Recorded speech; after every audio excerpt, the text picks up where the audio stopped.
We all remember when Hurricane Katrina hit because it was so recent. Right. But what inspired you about this story when you first read the script? I think it was just so simple. It was so pure. It wasn't trying to be anything. It was just telling a simple, story. but is it really that simple? I think in terms of purity and intent, you know, it's obviously it's layered. There's a lot of variables this guy's dealing with and quick adjustments. You know, losing the love of his life. Really, his heartbeat. He's just one of those guys, kind of like you've been around the block a bunch of times and was pretty much given up on the fairy tale. You know, right, because then he meets this amazing girl that's like, what the hell? Where did you come from? when I actually got the email about this movie and I read the synopsis months ago, I had emailed back saying I can't wait to watch this movie because the synopsis just sounded so intriguing. And like you said, it is kind of simple, but once you got into it and once you started developing the character, did you realize that there was so much to him? I don't know if so much to him. I think, to me, I didn't question why it spoke to me. I liked it, and it was a departure from what I'd been doing, and it was going to be a small movie, and I was like, oh, there probably won't be much press, and I can just go work, you know, and do something that has heart, and if people like it, people like it. If they don't, they don't. Yeah, exactly.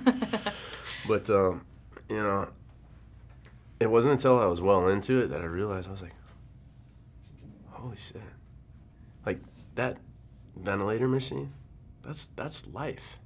This running around and scrambling and just trying to keep everything afloat, that's us picking up different balls and trying to just manage it all. And we're dropping them and bending over again and trying to pick them up and trying to make sense of the whole thing. Like, what is this? It doesn't make, what the, you know, and you just want to punch and you want to scream and you don't know what to do. And then you have no choice but to slow down. It's not the box, it's what's in the box. There's a little baby. All of a sudden, everything has significance. There's clarity. All of a sudden, everything has a meaning again. There's the substance. Just shut it up.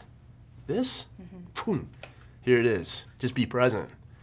And I didn't realize until I was about 2/3 of the way into it. I was like, wow, because I've been doing this. We all do this.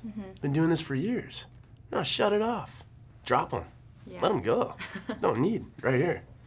There is this one moment in the film after he has discovered that his wife has died giving childbirth, and when he meets his baby daughter for the first time, and he says, I don't know you. And I felt like in that moment, I really felt his pain and his despair. What did you want to bring to that scene? To me, I gotta be honest with you, when it came into doing that, I mean, it spoke to me the same when I read it on paper, and I said to Eric, I said, we're really saying this. And he goes, yeah, we really are. I said, that's cold-blooded. Takes a risk. But it's so truthful at the same time. I was like, can the people handle the truth? You know? It was one of those. So either it was going to work or it wasn't. Right. And apparently it worked. I mean, you're saying it did. It worked. Yeah, it had an impact. It was a little bit risky now that you say that because it could have really hurt, but it worked.